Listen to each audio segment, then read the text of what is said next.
Hi, how are you? I'm a little late, so I guess it's not good morning anymore, but good day. Yeah. This is Ask Dr. Ben. And you see it's a little bunny rabbit Thursday. Yeah. All right. Our first question of the day is from Kat. Hello. Hello. I think again, Kat. Yeah. Let's see. So, Dr. Ben's recent video about how outdoor gatherings are only safer, not actually safe, than indoor gatherings. Yeah, which is true. Yeah, the numbers back that up.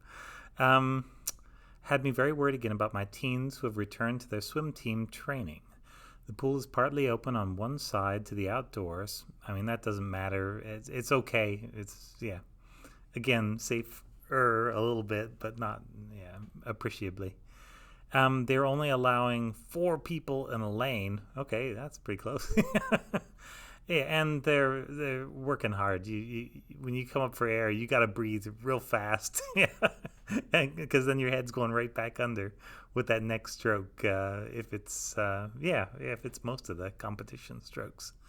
Um, yeah, unless they're all doing side stroke in there, which would be very placid and nice. But yeah, I'm sure that's not it. Two at one end, two at the other before then, and swimming spaced out, but they cross twice a lap, of course, yeah. And they're in the same kind of area, and there's the locker room before and after, because, yeah, they can't build separate showers for everybody, and separate, socially distant lockers in different buildings, yeah.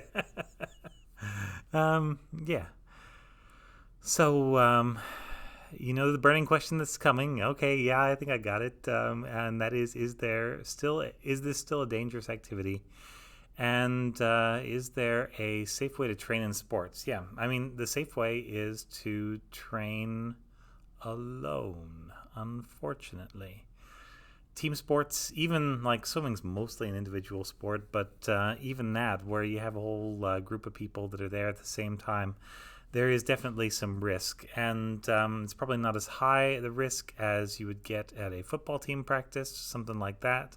That's a lot closer contact, and yeah, anecdotally, I think there are probably going to be a lot of infections there, and I don't know. None of this is safe. None of this would pass through if you were at an institution. You were trying to say, all right, I want to go out with this particular chance of catching coronavirus, and you were trying to do any kind of experiment, any kind of funded, controlled thing. They would say, no way, those are insufficient safeguards. Yeah, grossly insufficient safeguards, and essentially don't do it. We're cutting corners, and I think we've cut so many corners, we've basically cut whatever it was into like a circle now. It's completely corner free. Um, and of course, that's not good. And we're starting to see an uptick in Texas. Our cases, you want to go by Wednesday to Wednesday because that's when the it hits the average case number. And they just don't do much testing on the weekends, or it takes a while for those to come back in.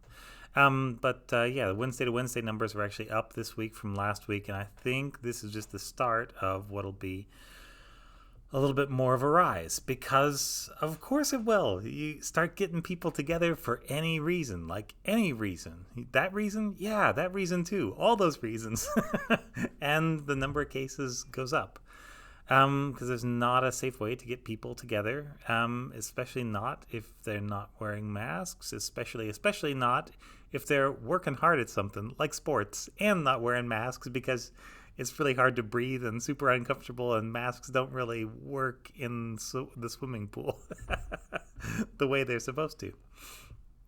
So there you go. Yeah, that's kind of where it is, and I don't know. Your choices are to hope you get lucky, or do something to stay safe. That's essentially where it is. And I know which one I'd pick, which one I am picking, but at the same time, yeah, that's I guess a choice that each of us gets to make, even though the one choice is much more scientifically supported than the other, I would say. Yeah. So there you go. All right. Thanks very much for that question, and I just hope everybody's safe. I hope, your teens are safe, and everybody on the team is safe. So there we go. Thanks very much. This has been Ask Dr. Ben.